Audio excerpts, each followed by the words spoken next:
Hi everyone, I am Rama Sharma, your educator on career goals.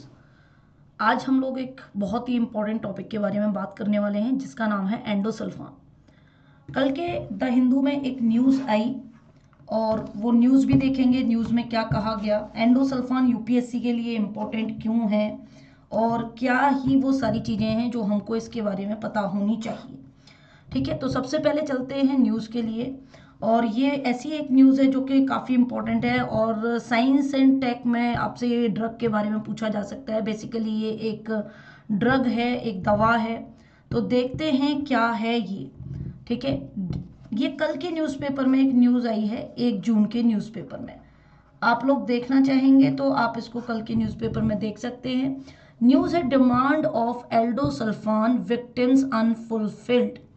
ये एंडोसल्फ के नाम से आती है, आप यहाँ पर देख सकते हैं 35 है ईसी, और भी बहुत सारी आप गूगल पे इसको सर्च करेंगे, काफ़ी सारी चीज़ें मिलेंगी। खबर है केरला के कासरगोड से। ठीक है, तो रिप्रेजेंटेशन ऑफ विक्टिम्स, जो कि विक्टिम्स कौन से थे, एंडोसल्फान ड्रग की वजह से जो लोग विक्टिम हुए, ये एक पॉइजन की तरह काम करता है। और कासरगोड डिस्ट्रिक्ट ऑफ केरला में यहाँ पर इनको ये लोग बेसिकली कहाँ बैठ गए थे, स्टेट सेक्रेटेरिएट ऑफ तिरुवनंतपुरम के आगे जाके इन्होंने धरना दिया था। बेसिकली जो न्यूज़ आई है कल वाली, ये काफ़ी टाइम से न्यूज़ में चल रहा है, इसलिए इसको कवर करना भी ज़रूरी है। जो कल न्यूज़ आई वो ये आई कि 58 साल की एक माँ और 28 साल की एक बेटी, ये जो है अपने घर में पन्नाथडी विलेज जो कासरगोड का है वहाँ पर ये डेड पाए गए, ये मृत पाए गए। अब ये सुसाइड है, ठीक है, या ये इस ड्रग के इफेक्ट्स की वजह से, आप इस ड्रग के मतलब बैन को लेके काफ़ी टाइम से बातें चल रही थी। और ये कोई पहला केस नहीं है, पिछले 8 सालों में एंडोसल्फान विक्टिम्स काफ़ी ज़्यादा आए हैं। इनको कैंसर होता है, ठीक है, और धीरे धीरे इनकी लाइफ खत्म हो जाती है with when his name failed to appear in the list of victims affected by the agrichemical. तो ये खेती में उपयोग होने वाला क्या है, एक एग्री केमिकल है। Endosulfan is an organochlorine, it is an organochlorine insecticide जो कि किसान लोग यूज करते हैं, लेकिन इसके बहुत सारे नेगेटिव इम्पैक्ट्स हैं किसानों पर। इसको सबसे पहले इंट्रोड्यूस किया था 1950s में, और इसको इसके नाम से जानते हैं, इसको कहते हैं, ट्रेड नेम है इसका क्या, इसका नेम है Thiodan. That is the trade name, याद रखेंगे आप लोग, ठीक है, ट्रेड नेम है इसका। गवर्नमेंट स्पॉन्सर्ड एक्टिविस्ट, ठीक है, इन लोगों का मानना है कि better infrastructure facilities including the palliative care hospitals होने चाहिए, सेटिंग अप करना चाहिए रिहेबिलिटेशन का गांव के अंदर। रिकमेंडेशंस दी जा रही हैं एनएचआरसी के द्वारा, ये अभी भी इम्प्लीमेंट नहीं हो पाई हैं जो भी लोग एंडोसल्फान विक्टिम्स हैं उनके लिए।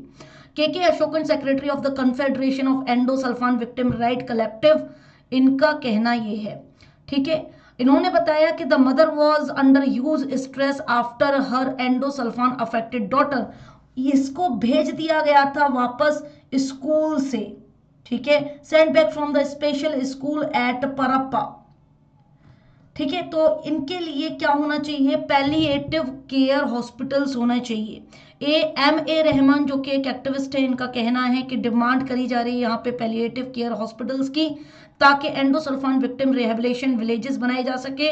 और ये जो है इंसिडेंटली हम ये देखते हैं कि यहाँ पे डिस्ट्रिक्ट में 10,000 से ज़्यादा, कासरगोड में 10,000 से ज़्यादा ऐसे विक्टिम्स हैं जो कि सफ़र कर रहे हैं डिप्रेशन से, फाइनेंशियल प्रॉब्लम से, सोशल बॉयकॉट से, ठीक है। और ये सब एंडोसल्फान से जनरेटेड बीमारियों की वजह से हुआ है। अच्छा, ये एंडोसल्फान जो है, ये इसके क्या इम्पैक्ट्स हैं उससे पहले हम देखते हैं इसके क्या यूजेस हैं। एंडोसल्फान एक ब्राउन और कलरलेस क्रिस्टलाइन सॉलिड है।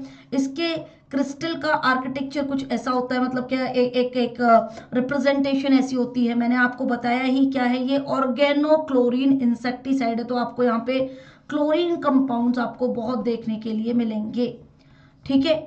और सल्फर एस भी है, और यहाँ पे इसका जो ऑर्डर है, मतलब इसकी जो स्मेल है, that is pungent odour, broad spectrum है इसका, ऑर्गेनोक्लोरिन पेस्टिसाइड है, इंसेक्टिसाइड है ये, ठीक है, किल करता है इंसेक्ट्स को खेती में। और एक्रीसाइड है जो कि किल करता है एक्रीज को, एक्रीज जो आपके टिक्स होते हैं, माइट्स होते हैं, जो आप देखते हैं छोटे छोटे टिक्स देखते हैं ना, वो। वॉलेटाइल है ये, और ये एयर में घुल जाता है, एयर में परसिस्टेंट हो जाता है, वाटर में घुल जाता है, सेडिमेंट्स में, बायोटा में घुल जाता है, तो बायो एक्यूमुलेशन हो जाता है बेसिकली इसका। बायो एक्यूमुलेशन क्या होता है ये मैं आपको साथ के साथ अभी यहाँ पे बताने वाले हूँ। यहाँ पोटेंशियल है कि ये बायो एक्यूमुलेट हो जाए इन द एक्वेटिक और टेरेस्ट्रियल ऑर्गेनिज्म, जैसे सेडिमेंट, वाटर, बायोटा, एयर। और ये काफी टॉक्सिक होता है। टॉक्सिक अगर आप सांस लेंगे तो ये आपके, क्योंकि एयर में घुला हुआ है, तो आपके सांस के साथ आपके लंग्स को क्या करेगा, हार्म करेगा, स्किन में एब्जॉर्ब हो जाता है एयर की वजह से, और इंजेक्शन में भी आपके चला जाता है। इसका यूज कहाँ होता है, ठीक है, ये एंडोसल्फान का यूज हम कौन कौन सी खेती में करते हैं, ये बहुत इंपॉर्टेंट है आपके लिए जानना। साइंस इन टेक में आप इसको जरूर पढ़ेंगे।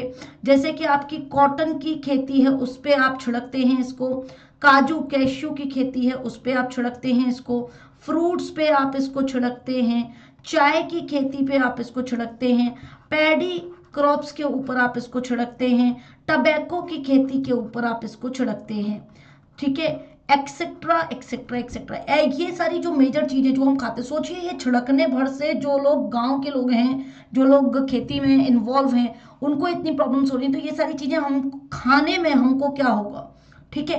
तो इसके अलावा ये कंट्रोल करते हैं हम लोग पेस्ट को, कौन से पेस्ट, ठीक है, कौन से पेस्ट हैं जिनको कंट्रोल करने के लिए, जैसे कि पेस्ट कौन से हैं भाई साहब, आपके व्हाइट फ्लाइज हैं, ठीक है, व्हाइट फ्लाइज, और एफाइड्स हैं, ठीक है, बीटल्स हैं, वर्म्स हैं।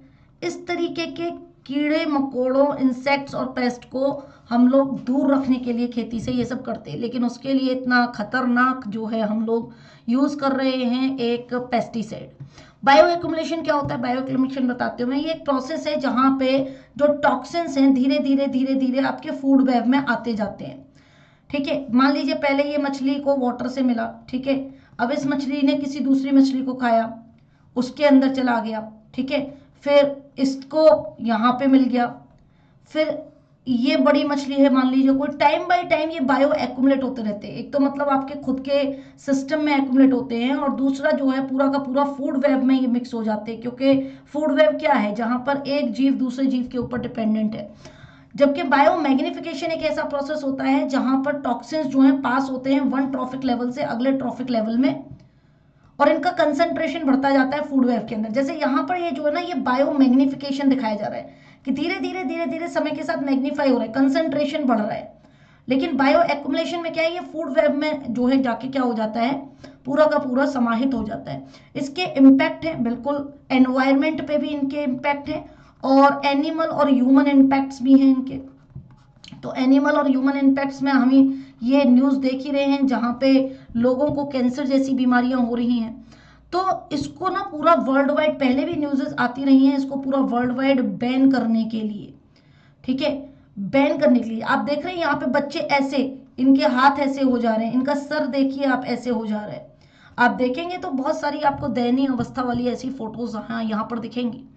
तो नेगेटिव इम्पैक्ट इनके जो ह्यूमन पे है, तो एंडोसल्फान जो है इंजेक्शन में रिजल्ट करता है neuro behavioural disorder, cognitive disorder, hydrocephalus, ठीक है, मेंटल रिटार्डेशन, दिमाग कमजोर हो जाना, कैंसर हो जाता है बहुत ही कम उम्र में, सीवियर लाइफ लॉन्ग इलनेसेस हो जाती हैं अमंग द फीमेल चिल्ड्रन, ठीक है, और एबनॉर्मेलिटीज तो होती ही होती हैं। तो डैमेज टू ब्रेन बेसिकली हम यहाँ पे देख रहे हैं, damage to brain and nervous system, ठीक है। बर्थ डिसऑर्डर्स आप यहां पर देख सकते हैं, ये नेगेटिव इंपैक्ट है बर्थ डिसऑर्डर्स, ठीक है। बर्थ डिसऑर्डर के अलावा आपको फिजिकल डिफॉर्मिटीज देखने को मिल सकती हैं, डिफॉर्मिटीज, कैंसर जैसी बीमारियां आपको देखने के लिए मिल सकती हैं, एक्सेट्रा एक्सेट्रा एक्सेट्रा। अगर बात करें एनवायरनमेंट की, तो आप देख सकते हैं कि एनवायरनमेंट में भी ये सारी दवाइयां छिड़कने की वजह से जो बीज हैं, मधुमक्खियां, उनकी मास डेथ हो रही है, फिशेज मर रही हैं क्योंकि ये फूड वेब में भी जा रहा है, बर्ड्स भी मर रही हैं, ठीक है, इनकी मास डेथ हो रही है, कॉग्निटल डिफॉर्मिटीज आपको मिल रही हैं डोमेस्टिक एनिमल्स में भी, ठीक है, क्योंकि just because it is mass accumulated, bio accumulated in the food web. तो ये मैंने बहुत ही क्रिस्प में इसको बताने की कोशिश करी है, क्योंकि ये टॉपिक आपसे प्रीलिम्स का क्वेश्चन आपको यहाँ पे बन सकता है, ठीक है। अब एल्डोसल्फान के इश्यूज हम देखें तो सबसे पहले 1970 में, क्योंकि ये ड्रग आया था 1950s में, और 1970 में एंडोसल्फान का यूज जो है केरला और कर्नाटका में शुरू हुआ, ठीक है। लेट मी चेक सब ठीक चल रहा है कि नहीं चल रहा है, ठीक है। इसके नोट्स मैं आपको अब भी दे दूंगा इन दी टेलीग्राम का लिंक आप लोगों के पास है, सब कुछ ठीक चल रहा है। तो सबसे पहले इसका यूज केरला कर्नाटका में हुआ था, और केरला कर्नाटका में यूज होने के बाद में ये जो एल्डोसल्फान है, यहाँ पे इसको एरियली स्प्रे किया जाता था काजू के प्लांटेशंस के ऊपर। फिर 1990 में पाया गया कि ये तो बड़ा टॉक्सिक है, ठीक है, क्योंकि धीरे धीरे आपने देखा बर्थ डिफेक्ट्स हमको, डिफॉर्मिटीज हमको मिलने लगी, कॉग्निटिव एबनॉर्मलिटीज दिखने लगी, children became mentally retarded and fully bed ridden, मतलब बिस्तर से उठ ही नहीं पा रहे। फिर 2002 में केरला की हाईकोर्ट ने बैन कर दिया इसके यूज को, सेल को और यूज को एल्डोसल्फान के केरला के अंदर। केरला की स्टेट गवर्नमेंट ने यहाँ पे बैन किया 2003 में हाईकोर्ट के आदेश के बाद में। और यहाँ पे जिन लोगों को इससे प्रॉब्लम्स क्रिएट हुई हैं, जो फिजिकल मेंटल प्रॉब्लम्स हैं और बायोलॉजिकल इश्यूज आ रहे हैं, financial assistance, free ration, treatment, pension, educational scholarship तक देने का यहाँ पे गवर्नमेंट ने डिक्लेयर किया। सेंट्रल गवर्नमेंट ने क्या किया, यहाँ पर सेंट्रल गवर्नमेंट ने रिफ्यूज कर दिया ये मानने से कि एंडोसल्फान के इंपैक्ट्स हैं, उस समय की बात हो रही है, और अपोज किया टू लिस्ट एंडोसल्फान को एनेक्स ए केमिकल्स में। एनेक्स ए केमिकल्स वो लिस्ट होती है जहां पर जो काफी ज्यादा पॉइजनस हैं उसको लिस्ट करने से मना कर दिया। और अंडर द स्टॉकहोम कन्वेंशन, ठीक है, ऑन परसिस्टेंट ऑर्गेनिक पॉल्यूटेंट्स के अंदर हम जो है एनेक्स ए केमिकल की लिस्ट बनाते हैं। अब ये स्टॉकहोम कन्वेंशन क्या है, इसको मैं आपको बताऊंगा। स्टॉकहोम कन्वेंशन 2001 में आई थी, और यहां पर इन्होंने बोला कि it measures to eliminate production and use of such chemicals. Basically Stockholm convention यहीं पे बता देते हो, ठीक है, ये 2001 में आई थी। ये एलिमिनेट करती है ऐसे प्रोडक्शन को, ऐसे ऐसे केमिकल के यूज को, उनके प्रोडक्शन को, जो कि यहाँ पर क्या कर रहे हैं, जो कि लाइफ लॉन्ग आपको क्या दे सकते हैं, प्रॉब्लम क्रिएट कर सकते हैं, that only remain in the atmosphere, ठीक है, ऐसे केमिकल्स जो remain in the atmosphere, remains in the atmosphere in any form,